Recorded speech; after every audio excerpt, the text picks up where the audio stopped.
Hello friends मुझे एखाने आसले तुम पुणी एक नुआ वीडियो स्टार्ट करने आगे कही रखी चैनल को जो मैंने नुआ आसुँच प्लीज सब्सक्राइब पाखे ऑल बेल आइकन प्रेस ना कहीं जेकोसी वीडियो अपलोड करी प्रथम नोटिफिकेशन तुम मन पाखे जाए पहुँचो लाइक कर सांग मान पाख सेयार कर कमेंट मध्यम जनाओ कौन आव आवश्यकता अच्छी तो चलन स्टार्ट करिए आज वीडियो कौन रहा वीडियो रहा कि +3 सेकेंड ईयर पिलांई जोटा 4th सेमिस्टर संस्कृत ऑनर्स पिलांई ओके तांको कोर्स अच्छी core 8 core 9 core 10 paper Sanskrit रो तो कोर 8 रे हमर अच्छी उपनिषद रामायण भगवत गीता कोर 8 रो जो उपनिषद रामायण मैं ऑलरेडी चैनल रे पकई देछि तमे जाई जार आवश्यकता अच्छी चेकआउट कर नब आ भगवत गीतार लॉन्ग क्वेश्चन तुम पाखे पहुँचे देछि ताहा भी तुम मैंने चेकआउट कर नब आज आम स्टार्ट करवा कि आज आम स्टार्ट करहबनी कि ऑलरेडी स्टार्ट हो सारी सरलार्थ जोटा कि आमर श्लोक सब सरलार्थ लिखा जाए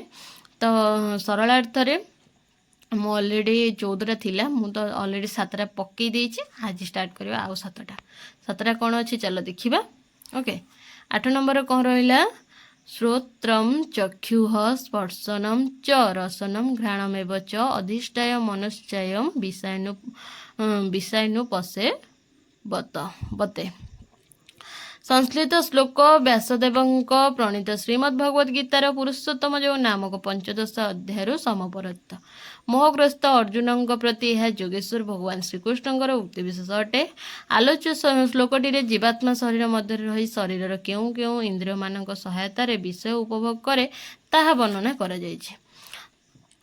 जीवात्मा पूर्व शरीर जेपरी विषय भोग करिथाए सेमिति पूर्व शरीर को आसिला बेले सांगरे आनिथिबा इंद्रिय मानक द्वारा एठारे विषय उपभोग करिथाए।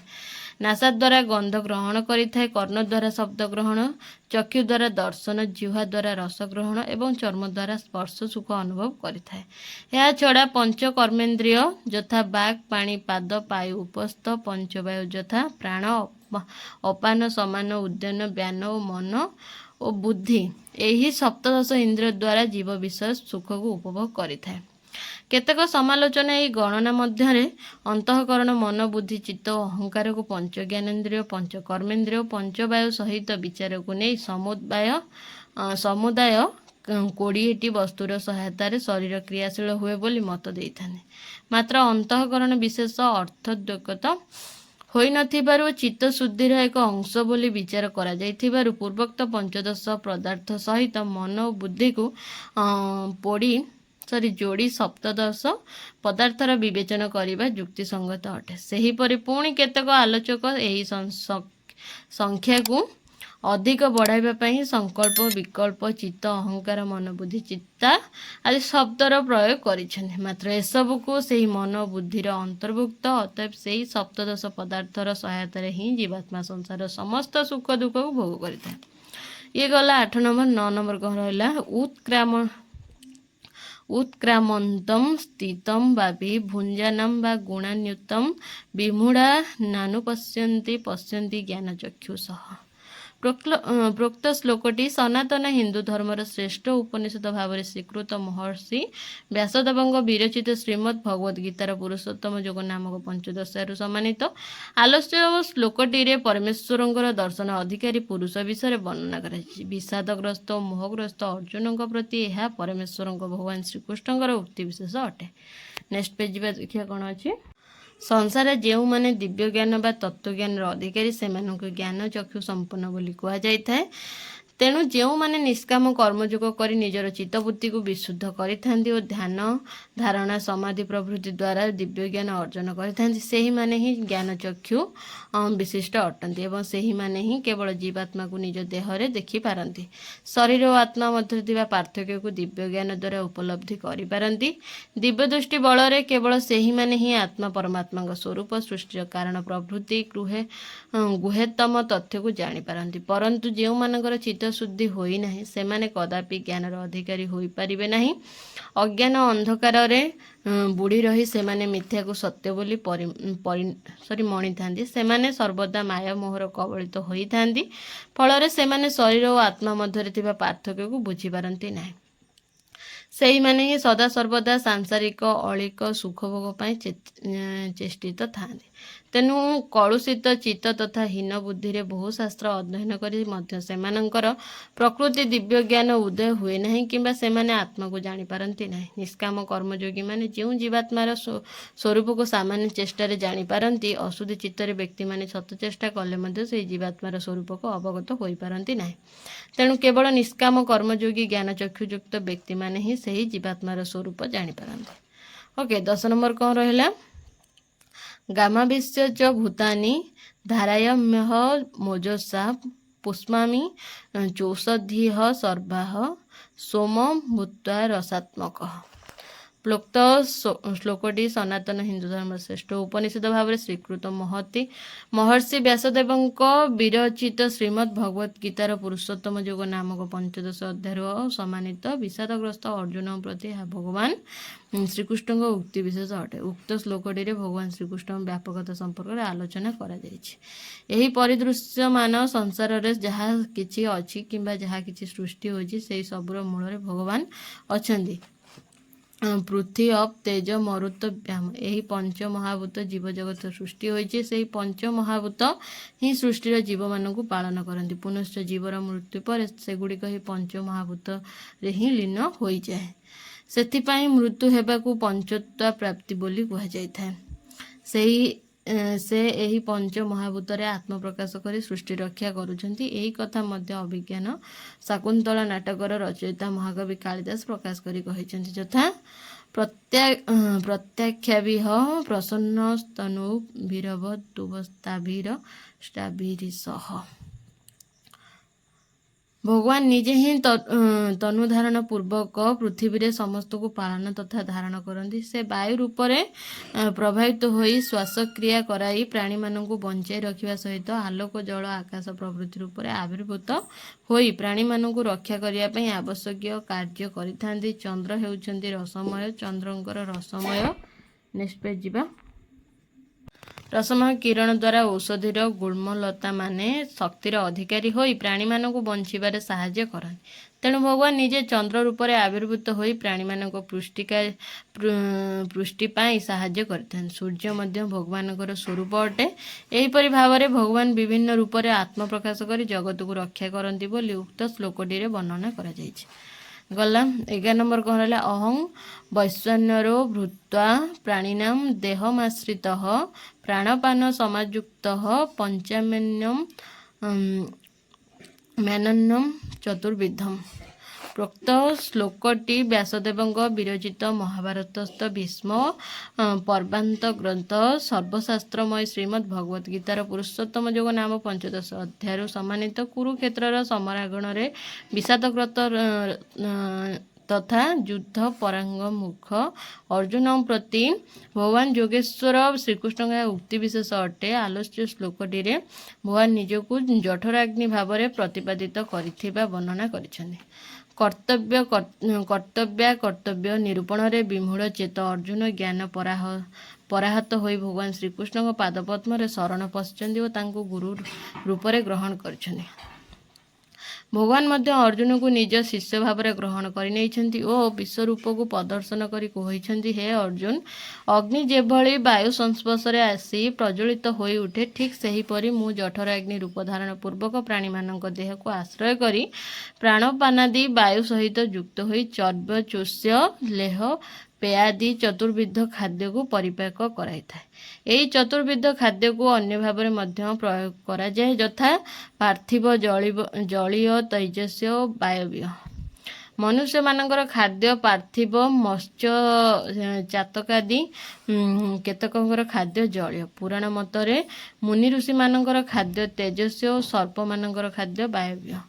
ସୁତରାଂ ଏହି ଭୋଜନ ପ୍ରକାର ଯାହାର ହେଉନା କାହିଁକି, ଭଗବାନ ନିଜେ ହିଁ ବୈଶ୍ୱନର ବା ଜଠରାଗ୍ନି ରୂପରେ ସର୍ବପ୍ରାଣୀଙ୍କର ଉଦର ମଧ୍ୟରେ ରହି ସର୍ବବିଧ ଖାଦ୍ୟକୁ ହଜମ କରିଥାନ୍ତି। ଏହିପରି ଭାବରେ ଉକ୍ତ ଶ୍ଲୋକଟିରେ ଭଗବାନ ବୈଶ୍ୱନର ଅଗ୍ନି ବା ଜଠରାଗ୍ନି ଭାବରେ ରହି ପ୍ରାଣୀମାନଙ୍କର ଚତୁର୍ବିଧ ଅନ୍ନକୁ ହଜମ କରାଇବାରେ ସାହାଯ୍ୟ କରନ୍ତି ବୋଲି ବର୍ଣ୍ଣନା କରିଛନ୍ତି। 12 ନମ୍ବର ଶ୍ଲୋକ କ'ଣ ରହିଲା? ସର୍ବସ୍ୟ ଚାହଂ ହୃଦି ସନ୍ନିବିଷ୍ଟୋ ମତଃ ସ୍ମୃତିଜ୍ଞାନମୋହ ପୋହନଂ ଚ ବୈଦେଶ୍ଚ ସର୍ବୈରହମେବ ବେଦାନ୍ତକୃତ୍ ବିଦେବ ଚାହମ୍। ପ୍ରୋକ୍ତ ଶ୍ଲୋକଟି ବ୍ୟାସଦେବ ବିରଚିତ ଶ୍ରୀମଦ୍ ଭଗବତ ଗୀତାର ପୁରୁଷୋତ୍ତମ ଯୋଗ ନାମକ ପଞ୍ଚଦଶ ଅଧ୍ୟାୟରୁ ସମ୍ମାନିତ ବିଷାଦଗ୍ରସ୍ତ ଓ ମୋହପ୍ରାପ୍ତ ଅର୍ଜୁନଙ୍କ ପ୍ରତି ଏହା ଭଗବାନ ଯୋଗେଶ୍ୱର ଶ୍ରୀକୃଷ୍ଣ ଉକ୍ତି ବିଶେଷ ଅଟେ। ଉକ୍ତ ଶ୍ଲୋକଟିରେ ଭଗବାନଙ୍କୁ ବେଦାନ୍ତକୃତ ବା ବେଦାନ୍ତ ଗ୍ରନ୍ଥର ପ୍ରଣେତା ଭାବରେ ବର୍ଣ୍ଣନା କରାଯାଇଛି। ନେକ୍ସଟ ପେଜ ଯିବା, କ'ଣ ଅଛି ଦେଖିବା। ବେଦର ନିଷ୍କର୍ଷ ଯେଉଁ ଗ୍ରନ୍ଥରେ ବର୍ଣ୍ଣିତ ତାହାକୁ ବେଦାନ୍ତ ବୋଲି କୁହାଯାଏ। ସେହି ବେଦାନ୍ତରେ ଯେତେ ପ୍ରକାର ସମ୍ପ୍ରଦାୟ ଅଛି ତାର ପ୍ରବର୍ତ୍ତକ ହେଉଛନ୍ତି ସ୍ୱୟଂ ଭଗବାନ। ତେଣୁ ତାଙ୍କୁ ବେଦାନ୍ତକୃତ ବୋଲି କୁହାଯାଇଥାଏ। ଅର୍ଥାତ୍ ଭଗବାନ ଯୋଗେଶ୍ୱର ଶ୍ରୀକୃଷ୍ଣ ହେଉଛନ୍ତି ସମସ୍ତ ଜ୍ଞାନଦାତାମାନଙ୍କର ଗୁରୁ ସଦୃଶ। ପରମାତ୍ମା ହେଉଛନ୍ତି ଚୈତନ୍ୟ ରୂପୀ। ସେ ଯେତେବେଳେ ମାୟୋପହତ ହୁଅନ୍ତି ସେତେବେଳେ ଅବିଦ୍ୟଶ୍ରିତ ହୋଇ ଜୀବାତ୍ମା ନାମରେ କଥିତ ହୁଅନ୍ତି। ତେଣୁ ଅର୍ଜୁନଙ୍କ ମନରୁ ବିଷାଦ ଦୂର କରି ତାଙ୍କୁ ଯୁଦ୍ଧରେ ପ୍ରବୃତ୍ତ କରାଇବା ପାଇଁ ସେ ହିଁ ପରମବ୍ରହ୍ମ ରୂପୀ ଭଗବାନ ଆତ୍ମପରିଚୟ ଦେବାକୁ ଯାଇ କହିଛନ୍ତି, ହେ ଅର୍ଜୁନ, ମୁଁ ପ୍ରାଣୀମାନଙ୍କର ହୃଦୟରେ ଜୀବାତ୍ମା ରୂପରେ ପ୍ରବିଷ୍ଟ ହେଇ ଜୀବର ପ୍ରତ୍ୟେକ ଇନ୍ଦ୍ରିୟକୁ ପରିଚାଳନା ଓ ଆୟତ୍ତ କରେ। ମୋରି ପ୍ରଭାବରେ ହିଁ ଜୀବମାନେ ସେମାନଙ୍କ ପୂର୍ବ କଥା ସ୍ମରଣ କରିପାରନ୍ତି ଏବଂ ତାଙ୍କର ଇନ୍ଦ୍ରିୟମାନଙ୍କ ଦ୍ୱାରା ବିଷୟଜ୍ଞାନ ଜାତ ହୁଏ। କାମ, କ୍ରୋଧ, ଲୋଭ, ମୋହ, ମଦ, ମାଶ୍ଚର୍ଯ୍ୟ ଆଦି ଦ୍ୱାରା ବଶୀଭୂତ ହୋଇ ଏହି ସ୍ମରଣ ଶକ୍ତି ଓ ବିଷୟଜ୍ଞାନ ମଧ୍ୟ ହ୍ରାସ ପାଇଥାଏ। ମୋତେ ଜାଣିବା ପାଇଁ ହେଲେ ବେଦ ହିଁ ପ୍ରମାଣ, ବେଦରେ ହିଁ ମୁଁ ପ୍ରତିପାଦ୍ୟ ଅଟେ। ମୁଁ ମଧ୍ୟ ସମସ୍ତ ବେଦାନ୍ତର ସୃଷ୍ଟିକର୍ତ୍ତା, ଜ୍ଞାନଦାତା, ଜନ୍ମଦାତା, ଗୁରୁ ଅଟେ। ତେଣୁ ମୁଁ ମଧ୍ୟ ସମସ୍ତ ବେଦର ଅର୍ଥଜ୍ଞାତା ଅଟେ। ବେଦରେ ବର୍ଣ୍ଣିତ ଇନ୍ଦ୍ର, ବରୁଣ, ଅଗ୍ନି ଆଦି ସମସ୍ତ ଦେବତା ଭିନ୍ନ ଅନ୍ୟ କେହି ନୁହନ୍ତି। ଏହିପରି ଭାବରେ ଉକ୍ତ ଶ୍ଲୋକଟିରେ ଭଗବାନଙ୍କୁ ବେଦଜ୍ଞାତା, ବେଦାନ୍ତକୃତ ଆଦି ଭାବରେ ବର୍ଣ୍ଣନା କରାଯାଇଛି। 13 ନମ୍ବର କ'ଣ ରହିଲା? ଯସ୍ମାତ୍ କ୍ଷରମତୀତୋଃ ମକ୍ଷରାଦପି ଚୋତ୍ତମଃ ଅତସ୍ମି ଲୋକେ ବେଦେ ଚ ପଥିତଃ ପୁରୁଷୋତ୍ତମ। ସଂଶ୍ଳିଷ୍ଟ ଶ୍ଲୋକଟି ମହର୍ଷି ବ୍ୟାସଦେବ ବିରଚିତ ଶ୍ରୀମଦ୍ ଭଗବତ ଗୀତାର ପୁରୁଷୋତ୍ତମ ଯୋଗ ନାମ ପଞ୍ଚଦଶ ଅଧ୍ୟାୟରୁ ସମ୍ମାନିତ ବିଷାଦଗ୍ରସ୍ତ ଅର୍ଜୁନଙ୍କ ପ୍ରତି ଏହା ଭଗବାନ ଯୋଗେଶ୍ୱର ଶ୍ରୀକୃଷ୍ଣଙ୍କ ଉକ୍ତି ବିଶେଷ ଅଟେ। ଭଗବାନ ଶ୍ରୀକୃଷ୍ଣ କିପରି ନିଜେ ପୁରୁଷୋତ୍ତମ ତାହା ହିଁ ଉକ୍ତି ଶ୍ଲୋକଟିରେ ପ୍ରତିପାଦିତ ହୋଇଛି। ଅବିନାଶୀ ପରମବ୍ରହ୍ମ ଶ୍ରୀକୃଷ୍ଣ କହିଛନ୍ତି, ହେ ଅର୍ଜୁନ, ଏହି ଜଗତରେ କ୍ଷର ପୁରୁଷ ଓ ଅକ୍ଷର ପୁରୁଷ ନାମରେ ଦୁଇ ପ୍ରକାର ପୁରୁଷ ଦେଖାଯାନ୍ତି। ପ୍ରତ୍ୟକ୍ଷ ଅନୁଭବରେ ଜଣାପଡ଼ୁଥିବା ବିକାରବାନ ବିନାଶଶୀଳ ପୁରୁଷ କ୍ଷର ପୁରୁଷ ସମସ୍ତ ଭୂତରୁ ଅତୀତ ଏବଂ ପୃଥକ୍ ସ୍ଥିତି ଅନିବାସୀ ପୁରୁଷ ଅକ୍ଷର ପୁରୁଷ ନାମରେ ପ୍ରସିଦ୍ଧି ଲାଭ କରିଛନ୍ତି। କେହି କେହି ବିଦ୍ୱାନ ସମସ୍ତ ଭୂତ ସମୂହକୁ କ୍ଷର ଏବଂ ମାୟା ଶକ୍ତି ଓ ଅକ୍ଷର କହୁଥିବା ବେଳେ ଅନ୍ୟମାନଙ୍କ ମତରେ ଜନ ସମୂହ କ୍ଷର ଓ ଜୀବାତ୍ମା ଅକ୍ଷର।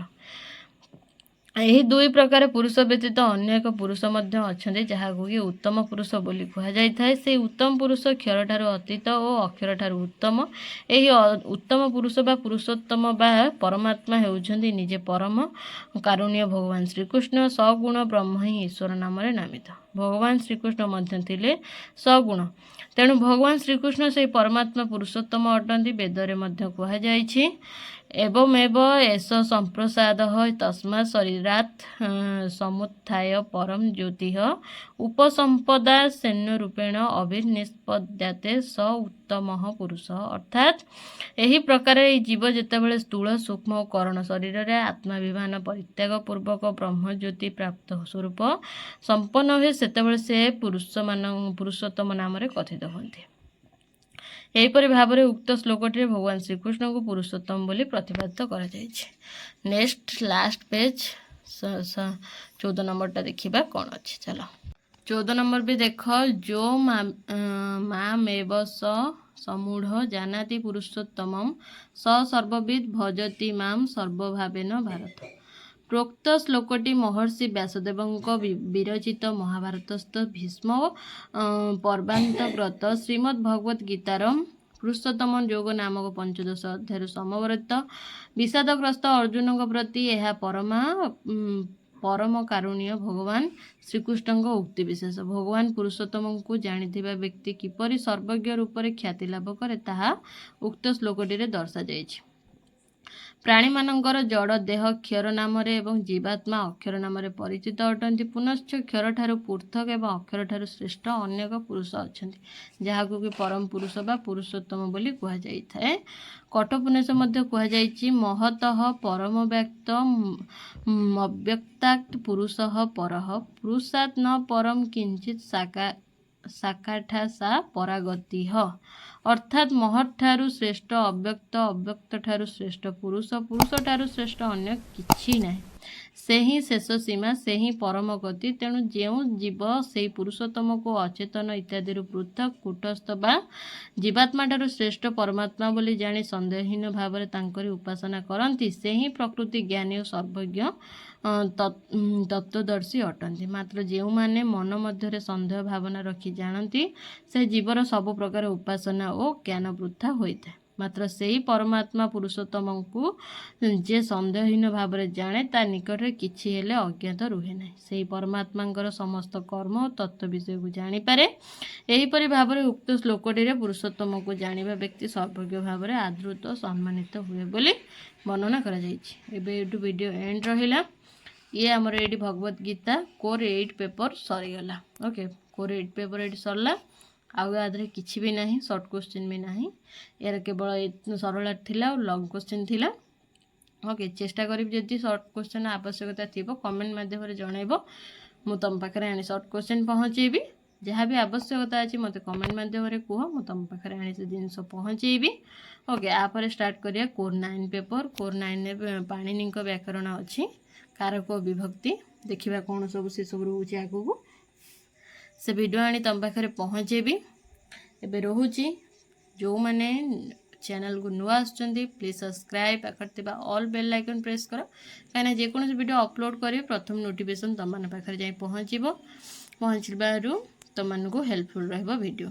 ଓକେ, ତ ଲାଇକ୍ କର, ତୁମ ସାଙ୍ଗମାନଙ୍କ ପାଖକୁ ସେୟାର କର, କମେଣ୍ଟ ମାଧ୍ୟମରେ ଜଣାଅ ଆଉ କ'ଣ ଆବଶ୍ୟକତା ରହୁଛି, କେଉଁଠି କ'ଣ ତ୍ରୁଟି ରହୁଛି। ଯଦି କିଛି ଭୁଲ ରହିଲା ମୋତେ କହିବ, ମୁଁ ତାକୁ ସଂଶୋଧନ କରିବି। ଓକେ, ଦେଖା ହେବ ଆଉ ଏକ ନୂଆ ଭିଡ଼ିଓରେ। ରହୁଛି, ଟାଟା।